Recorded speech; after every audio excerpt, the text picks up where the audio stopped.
सरकार ने एक यूजीसी एक्ट बनाया, उन्होंने ड्राफ्ट में। अभी सुप्रीम कोर्ट की रोक लगी हुई है। ये 19 तारीख का उनका फैसला था, पता नहीं क्या है यार। पर मैं एक चीज़ बता रहा हूँ,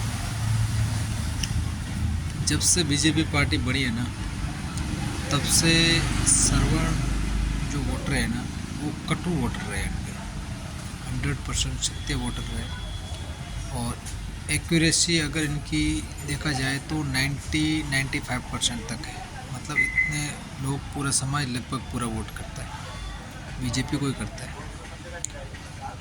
इन्होंने ये एक्ट लाया कि इसमें सर्वण जाति के जो बच्चे हैं, जनरल कैटेगरी के, उनको हायर लेवल का एजुकेशन करने को नहीं मिलेगा। सीधा सा इसका मतलब यही है। चलो मान लिया। रही बात दूसरों की, जिनके लिए बनाना चाह रहे हैं, मेरा मानना ये है कि इसमें ये सिर्फ जाल बिछा रहा है बंदा। बड़ा चतुर दिमाग का खिलाड़ी है, जाल बिछा रहा है और जाल में दूसरों को फंसा रहा है। इसमें मुस्लिम ओबीसी को भी फंसा रहा है, मुस्लिम भी इसमें आते हैं। करीब 60% मुस्लिम ओबीसी में आते हैं, और ओबीसी और ST/SC इनको भी ये जाल बिछा रहा है। पर एक बात सोचनी चाहिए, जहाँ तक मेरा मानना है, कि जिस पौधे को कोई बड़ा करता है, मान बड़ा होने के बाद में वो उसी को फल अगर ना दे तो दूसरों का क्या भला करेगा। मतलब मेरा कहने का मतलब सिंपल सा ये है कि ये बीजेपी इतने कटु सत्य वोटर होने के बावजूद अगर उनकी नहीं हुई, तो अब जिनके लिए जाल बिछा रही है तो उनकी क्या होगी। मेरा मानना ये है कि राजनेता सिर्फ और सिर्फ आपस में लड़ा झगड़ा कर कैसे भी करके अपनी सत्ता पे कायम रहना चाहते हैं और अपनी सत्ता चलाना चाहते हैं। इनकी नज़रों में देश जाए पहाड़ में, धर्म जाए पहाड़ में, जनता जाए पहाड़ में, कोई लेना देना नहीं होता। इनको आपस में लड़ा करके इनको राजनीति चलानी पड़ती है, और ये चलाते हैं, इसमें ये सक्सेसफुल भी होते हैं। इसमें नुकसान अगर किसी का होता है तो वो है आम जनता का, जिससे आपस में भाईचारा करना और एक दूसरे धर्म के प्रति जो भावना होती है, प्रेम रूपी भावना, वो भी खत्म हो जाती है और इससे बहुत नुकसान होता है।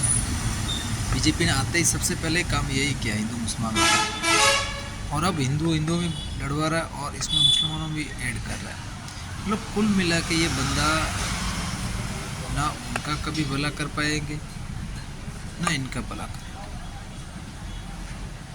सीधी सी बात, दोनों का नुकसान होगा, 100% होगा, ऐसा मेरा मानना है।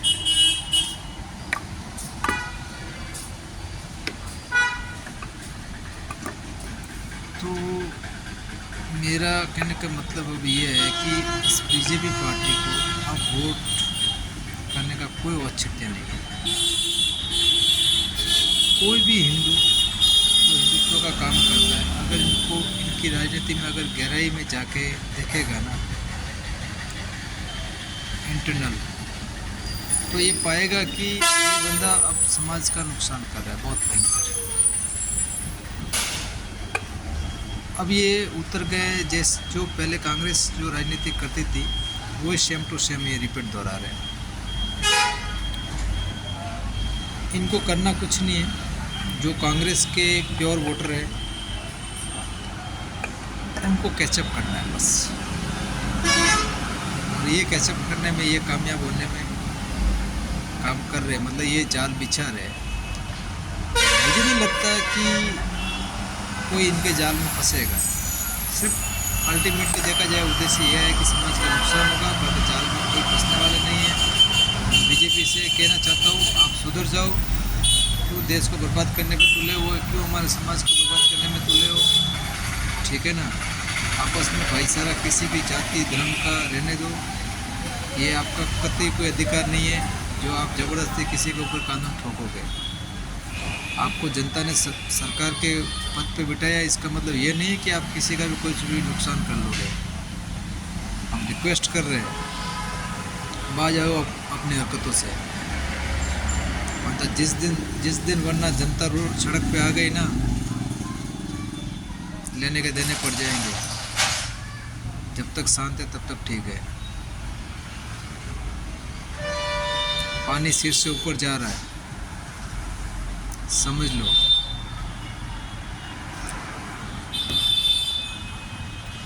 इसमें बहुत कुछ नुकसान हो सकता है, इसलिए इसमें आपकी भलाई है। आप ऐसे कानून मत बनाओ जिसमें हमारा समाज का भाईचारा खत्म हो, हमारा समाज का आपस में लेन देन भी बंद हो जाए, सारे कुछ मनमुटाव बढ़ जाए। इसलिए हम आपसे हाथ जोड़ के निवेदन करें, लास्ट एंड फाइनल है, ऐसे कानून मत बनाओ। आप समाज को कहाँ लेके जाना चाहते हो भाई? जिन चीज़ की ज़रूरत है वो आप कर नहीं पाते। गाय को राष्ट्रमाता घोषित करना आप कर नहीं पाते। गाय की कटनी में जा रही इतने गाय, सारे गायों को मार रहे, वो आप कर नहीं पाते। दिनों दिन गायों की गाड़ियाँ भर के जा रही, वो आप कर नहीं पाते। सबसे बड़ा दर्द तो हमको हिंदुओं को वहाँ होता है, जो आपको कभी नहीं करना है, ठीक है ना। रहम बरसो, राम के नाम पे आए और गाय को क्या हाल कर दिया आपने।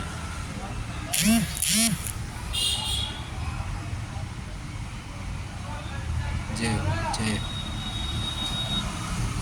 जय श्री राम।